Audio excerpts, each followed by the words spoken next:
Welcome to the Green Room, where we explore the environmental issues that green up our world. COP24 stands for the 24th Conference to the Parties of the United Nations Framework Convention on Climate Change. Our guest today is Timothy Arvan, one of the 9 University of Michigan students who attended COP24 last December in Poland. Today we'll be discussing carbon pricing, one of Tim's areas of expertise. Welcome to the show, Tim. Great, thanks so much for having me. So you're a graduating senior and you've been studying energy science and policy and urban studies. So in your policy concentration, you've focused a lot on carbon pricing. That's right. And it's a really interesting topic, and I'm sure you've got lots to tell us, so I'm excited to get into the topic. Let's see, first of all, what is carbon pricing? Start in the beginning. Of course, to really understand what carbon pricing is, I think we have to understand a little bit about pollution. Okay. Pollution is what's called a negative externality, which means that these firms that produce goods that have emissions associated with them are not really taking into account the cost of those emissions into their decision to produce what they're producing. And so carbon pricing gives us a set of policy tools to force firms to take into account the costs of their emissions, and by doing so, reduce their emissions. And this is a great way that we have to prevent the effects of climate change. So the price of the emissions is internalized into the price of the product. Exactly. So for instance, 2 mugs, one that was made with fossil fuels would be more expensive than the mug over there that was made in a factory that was powered by renewables. Okay, so that makes sense. Let's see, and carbon pricing, was it discussed at the COP? So carbon pricing has long been a topic of discussion, kind of as a concept. Economists have long said that a global carbon price would be the best and most cost-effective way to reduce emissions down to where we need them to be to prevent catastrophic climate damages. However, as we'll kind of understand as we keep discussing, there are real political feasibility challenges to implementing great scale of carbon pricing. And so at the COP, this has been kind of an idea, but it hasn't been serious enough to get implemented yet. Speaking of economists, the Economist statement that came out in the, was it the Wall Street Journal? I looked it up. There's something like 88 economists in Michigan and 34 at the University of Michigan that signed on to it. So that was pretty remarkable. Definitely. Yeah, so we have many different ways to do carbon pricing. Commonly, people know about carbon taxes, but there are also many other strategies like cap and trade. And what these policies do is they give firms flexibility, and they go after firms who can abate their emissions most cheaply, while giving firms, other firms who might have a more expensive cost of abatement, the opportunity to buy permits or do other things that will still allow the overall emissions level to come down. And so this is really why economists are so sure that this is a cost-effective way to go about this.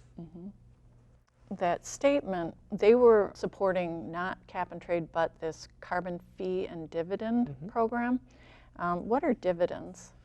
So when you have a carbon fee or a carbon tax, which is imposed on goods and services that have emissions, that generates revenues to the government.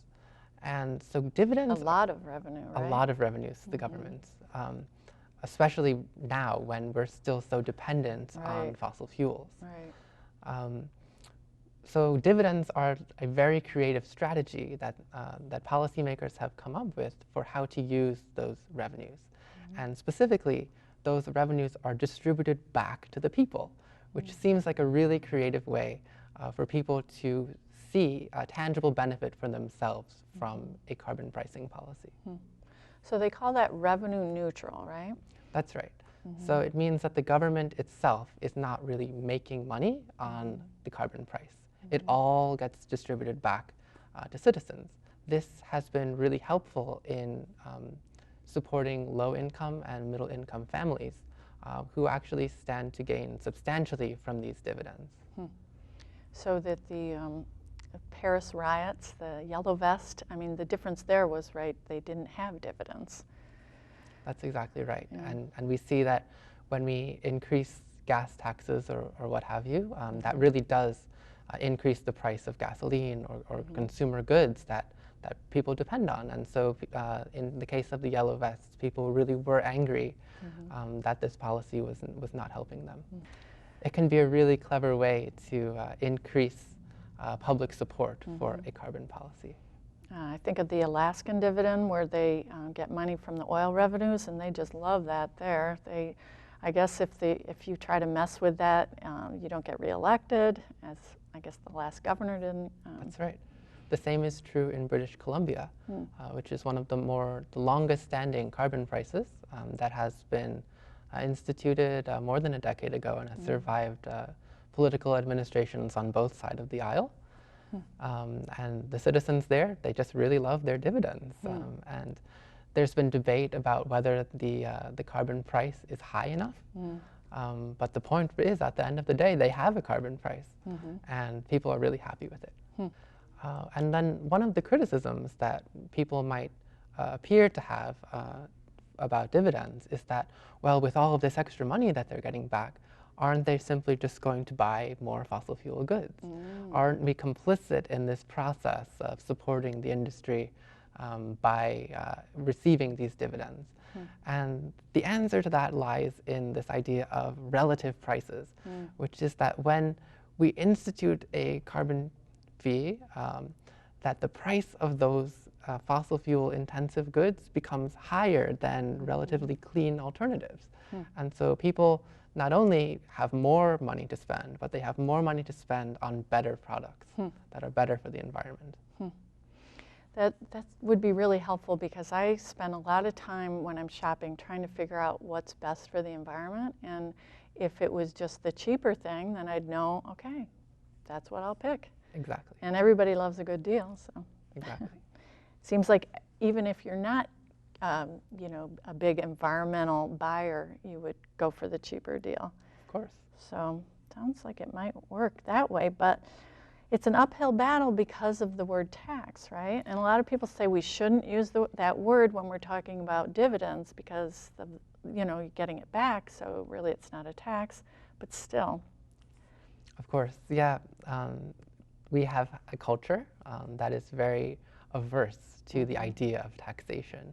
And so it's always going to be a challenge to educate the everyday consumer who might not be inclined to think about climate change on a daily basis, about the benefits of these policies and how they really work. And so I think if I might bring up an example, Sure.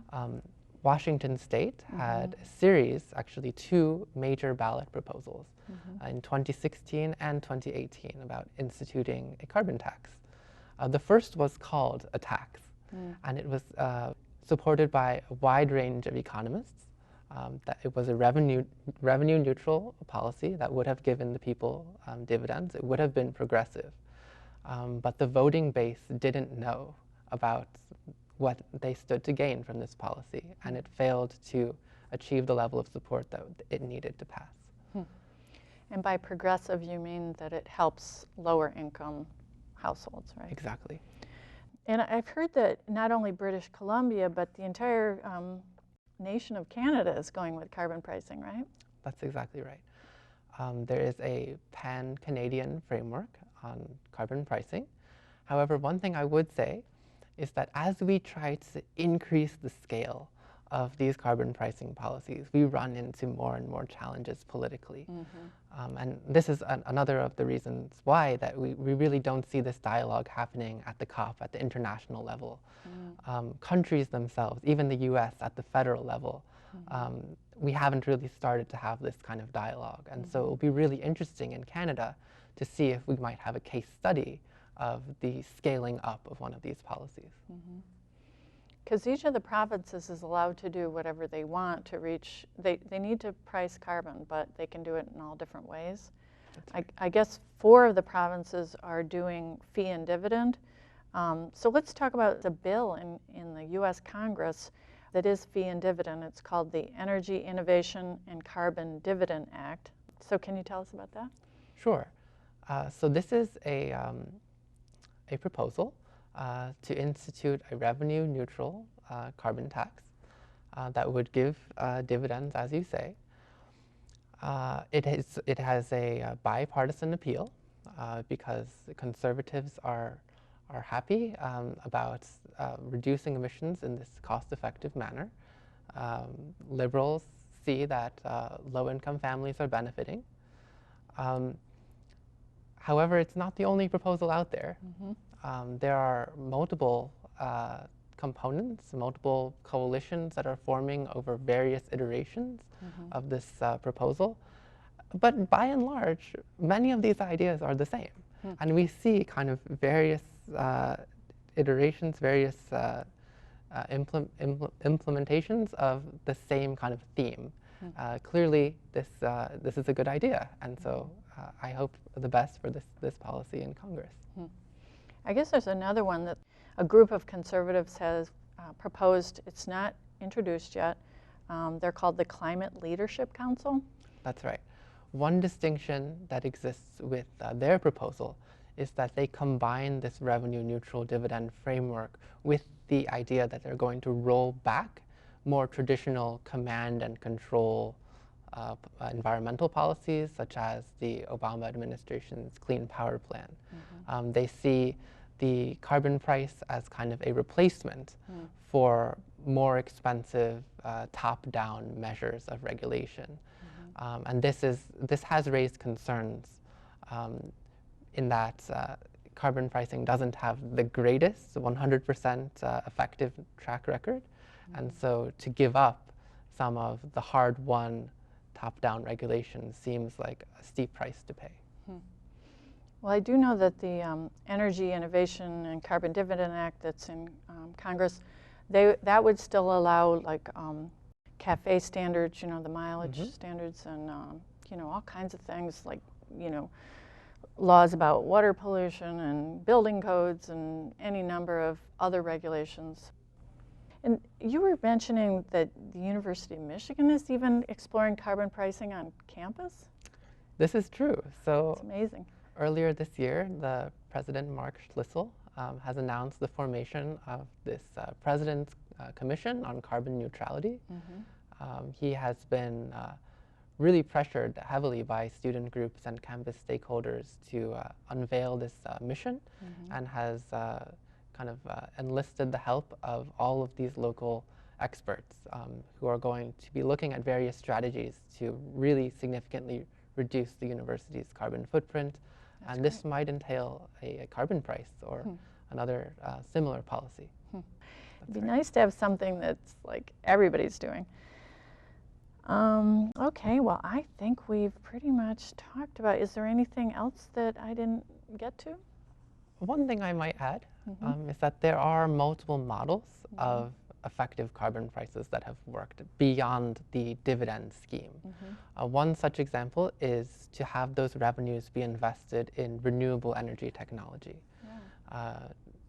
The second of the two ballot proposal initiatives that I mentioned in Washington State, instead of going with dividends, would have taken those revenues and invested them into clean energy, which really takes advantage of something called dynamic costs, which is that investing in those technologies now will drive down the costs in the future as innovation occurs. And so this is another really compelling idea for how we can really take advantage of the revenues of a carbon price. Okay, so if we can show the camera this book and tell us what this is. So this is a recent book by a professor at the Ford School of Public Policy. His name is Barry Rabe, and he is an expert on carbon pricing and political feasibility. And one of the themes that emerges from this book is really what you were just touching on, that any of the above versions of this idea could work. And this is why economists across the ideological spectrum have endorsed this idea. And essentially, it could be, you know, one of any of these bills that could really do the trick for us. And Barry Rabe really explains in detail the nuances of the various policies in the context of this debate. Very cool. Well, that's all the time we have for today, but thank you so much for being here, Tim. It's been really informative. Great. Thanks so much for having me. For online archives of all our Green Room shows, visit washtenaw.org/greenroom. Thanks for joining us here in the Green Room.